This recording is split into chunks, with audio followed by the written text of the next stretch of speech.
Arkadaşlar çok güzel bir çalışma yaptık. Bakın. Yeni çalışmamız bu. Yeni çalışmamız bu. Şimdi arkadaşlar şu çalışmamızın yapımını şimdi izleyeceksiniz. Birkaç gün sonra da şunun kutu açılışını yapacağız. Bu çalışmamızın sonucunu gösteren kısa bir video olacak. Birkaç gün sonra o videoyu izleyebilirsiniz.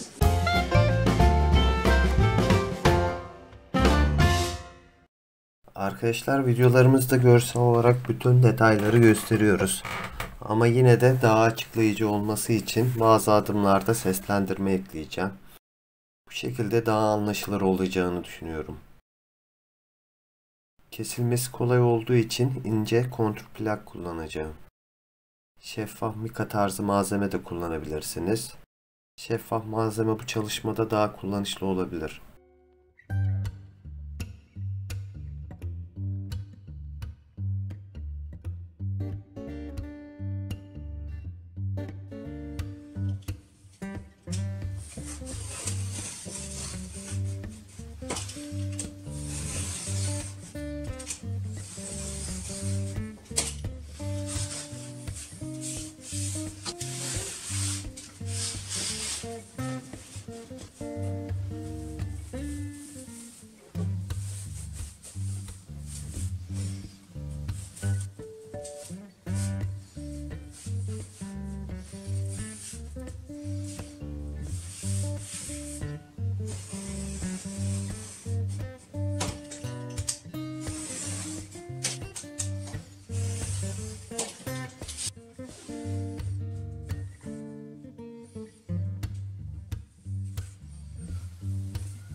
Şişenin boyunun 2 cm üzerinden işaretliyorum ve o işaretlediğim hizadan keseceğim.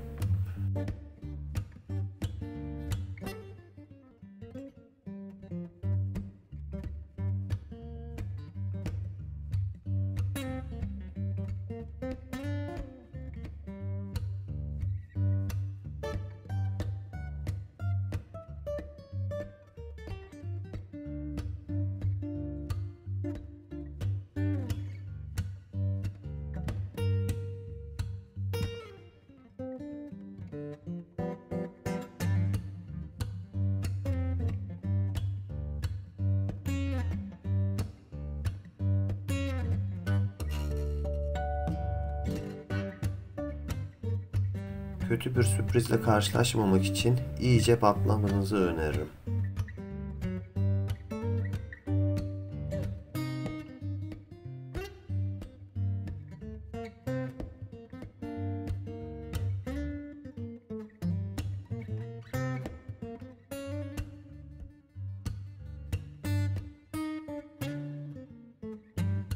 İsterseniz kare şeklinde kullanabilirsiniz ama ben bu çalışmada farklı bir model yapmak istiyorum. Tamamıyla hayal gücünüze kalmış. Mesela üçgen, silindir gibi şekiller de düşünebilirsiniz.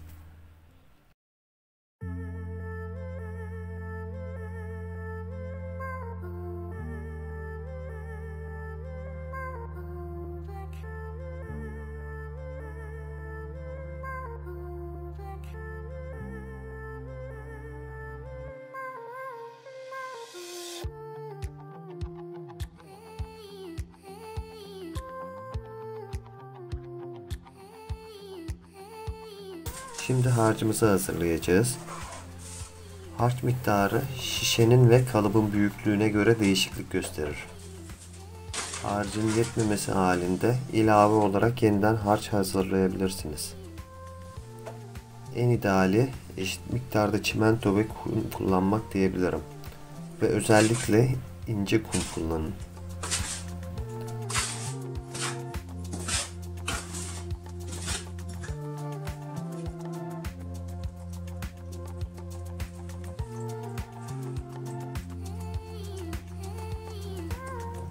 Harç sulu olmayacak.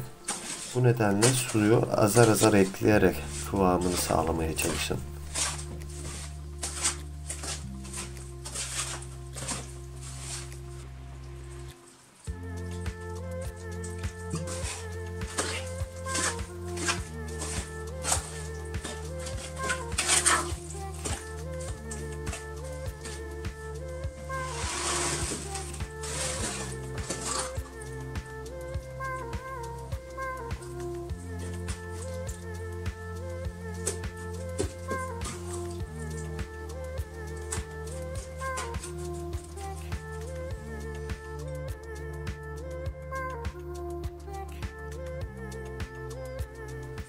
Şişeyi yerleştirdikten sonra kenarlarına biraz daha harç ekliyoruz.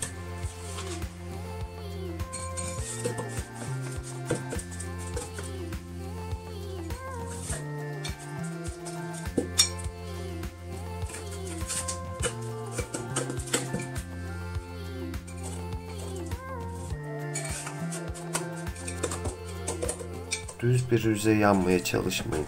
Hatta engebeli bir yüzey yaparcasına hareket edin.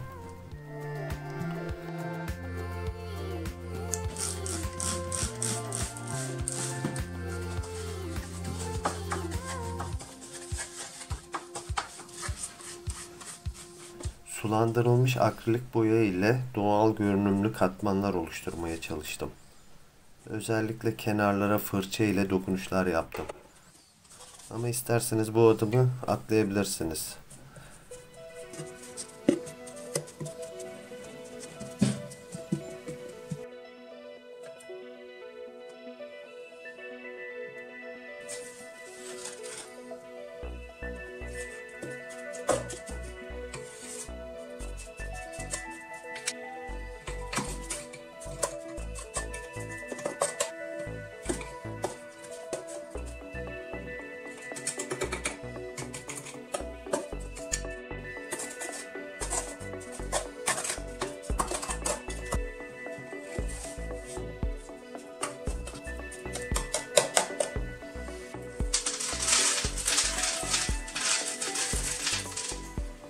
Hobi mağazasında bulduğum renkli çakıl taşlardan kullanacağım. Doğal taşlar da kullanabilirsiniz.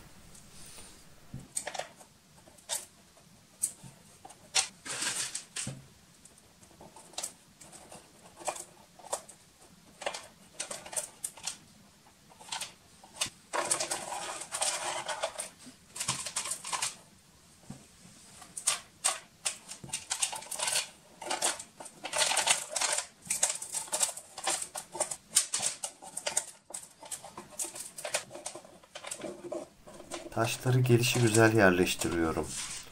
Özellikle bazı kısımlara fazla, bazı kısımlara ise az taş ekliyorum. Ve gördüğünüz gibi bazı yerler yüksek, bazı yerler alçak oldu.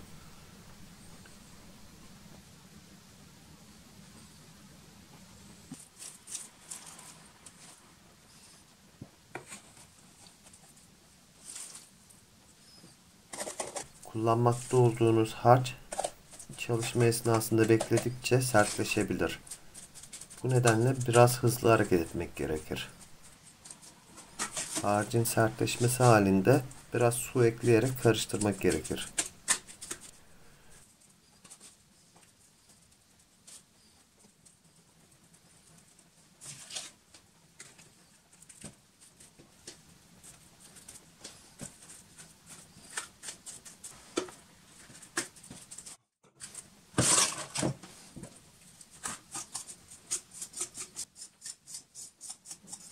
Üst yüzeyini düzledikten sonra betonu donmaya bırakıyoruz.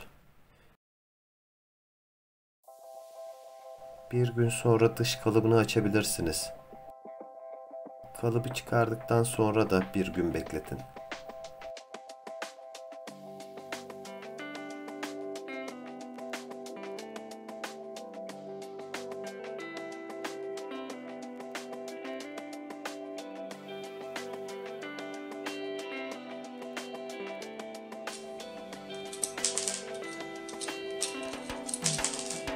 harcın temas etmediği taşların dökülmesi gerekir.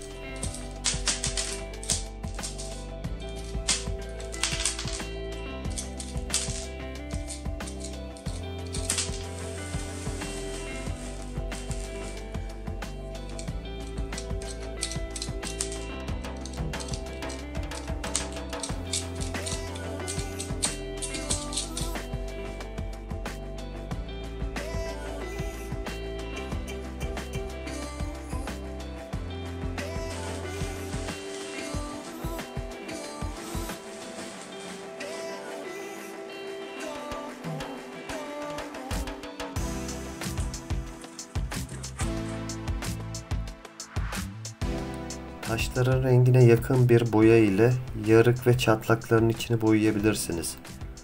Bu şekilde renklendirme sonucu çok etkiliyor. Böylece sade ve şık bir sonuç elde edebilirsiniz.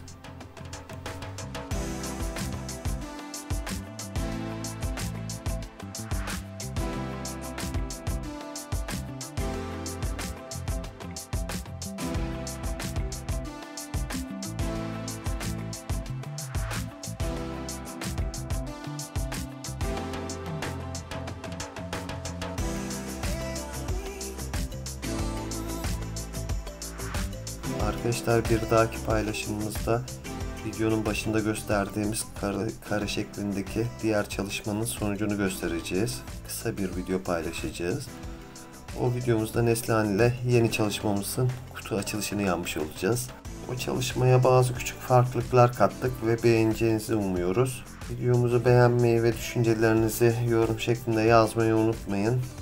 Kendinize iyi bakın arkadaşlar. Hoşça kalın.